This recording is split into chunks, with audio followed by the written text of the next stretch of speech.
जी गुरुदेव। जो जो अद्भुत नगरी काशी में काल भैरव स्थान है, उसमें एक चिन्ह का दर्शन होता है। वो चिन्ह जो है एक नग्न पुरुष और वाम हस्ते धृतम शिष्णम, बाएं हाथ से, वह पिशाच है।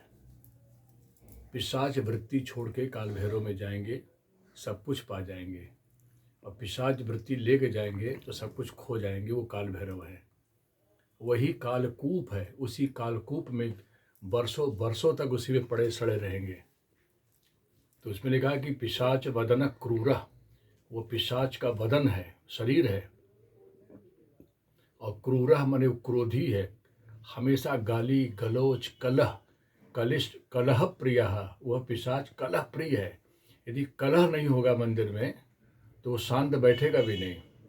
तो पिशाच वदन क्रूरः कलिश्च कलह प्रियः, बोले कि दाहिने हाथ से जिह्वा पकड़ा है और बाएं हाथ से अपना शिश्न लिंग, वाम हस्ते धृतम शिश्नम और दक्ष हस्ते जिह्वया, और नृत्यति, सब मंदिरों के आसपास नृत्य कर रहा है।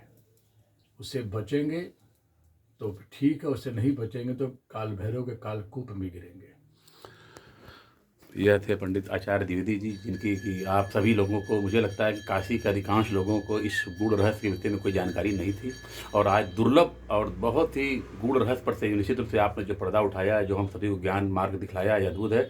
इसलिए इसका अर्थ सामान्य दर्शनार्थी इस भाषा में समझ सकते हैं। बता दूँ, मंदिर है काशी में जो हम दर्शन करते हैं दक्षिण मुख होकर के। जी।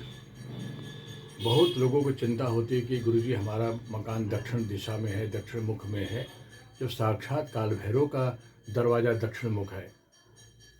जी। सारे भारत के सनातन भी काल भैरव जाते हैं और जा चुके होंगे, और अब आगे आने वाली पीढ़ी भी जाएगी। देखिए कि उनका जो दरवाजे में प्रवेश करते हैं तो हमारा मुख दक्षिण की तरफ होता है, और गणेश जी भी दक्षिण तरफ लगे हुए हैं। दक्षिण तरफ गणेश जी भी हैं जी। और प्रवेश मुख दक्षिण है, और काल भैरव का मुख उत्तर मुख है, और हम जाते हैं दक्षिण मुख होकर के। जी। और में तैलंग स्वामी जी हैं। तैलंग स्वामी को चलता फिरता विश्वनाथ बोलते थे, कहते थे।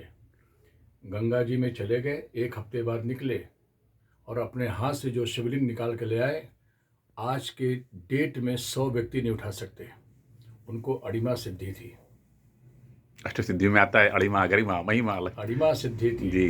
माने कि आकार में लगेगा कि बहुत बड़ा भयंकर कितने होगा, लेकिन कनिष्ठिका छूने से जैसे कृष्ण का गोवर्धन पहाड़ उंगली में आ गई, वैसे महाराज तैलंग स्वामी जी का शिवलिंग आज भी स्थापित है पंचगंगा घाट के पास। उस शिवलिंग को 100 व्यक्ति मिलकर वो गंगा जी में जाके निकाल के ले आए। ऐसे तैलंग स्वामी चलते फिरते बाबा विश्वनाथ के रूप में दिखाई देते थे।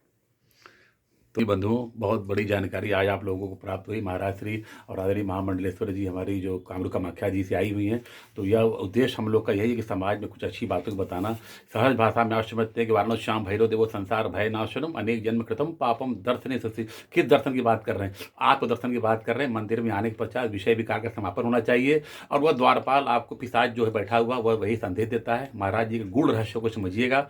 और एक बार पुनः हम सभी हर हर महादेव। बहुत बढ़िया।